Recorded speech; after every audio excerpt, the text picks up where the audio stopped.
एक बूढ़ी माँ की दर्द भरी कहानी। कहानी बुरी माँ का दर्द। प्रवीण केट, दिसंबर 17, 2022। एक बूढ़ी माँ की दर्द भरी कहानी। कहानी बुरी माँ का दर्द।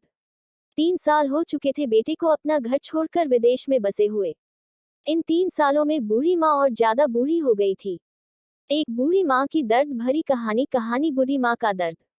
75 वर्ष की उम्र में सुलोचना देवी की याददाश्त काफी कमजोर होती जा रही थी। उन्हें रोजमर्रा की चीजें याद न रहती, लेकिन जो उन्हें हमेशा याद रहता वह था उनका बेटा।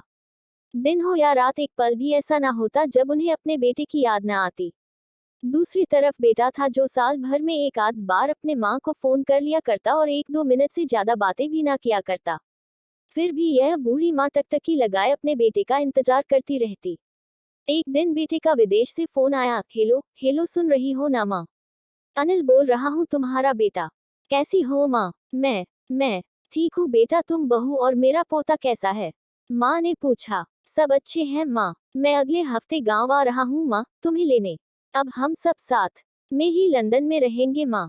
तुम्हारी बहू कह रही थी माँ को यहाँ पर लेकर आओ, बेचारी अकेली वहाँ परेशान होती होगी। बेटे ने आगे कहा, माँ तैयार रहना माँ, मुझे ज्यादा दिन छुट्टियां नहीं है। जिस से जितने पैसे लेने हैं लेकर रखना, तब तक मैं प्रॉपर्टी डीलर से बात कर लेता हूँ। घर के लिए माँ ने पूछा। हाँ माँ, गांव का घर हमें बेच देना पड़ेगा। अब हम साथ में ही रहने वाले हैं तो वहाँ पर घर रखने का कोई मतलब नहीं है माँ, बेटे ने कहा। बुढ़ापे की वजह से ठीक से चलने में असक्षम माँ ने पूरे मोहल्ले में घूम घूम कर अपनी इस खुशखबरी को सबको सुनाया। सभी को खुशी हुई, सबको लगा माँ जी के आखिरी दिन अपने परिवार के साथ खुशी से बीत जाएंगे। घर वापस आकर माँ ने अपने घर के कोने कोने को ऐसे देखा जैसे वह अपने दूसरे बेटे को देख रही हो।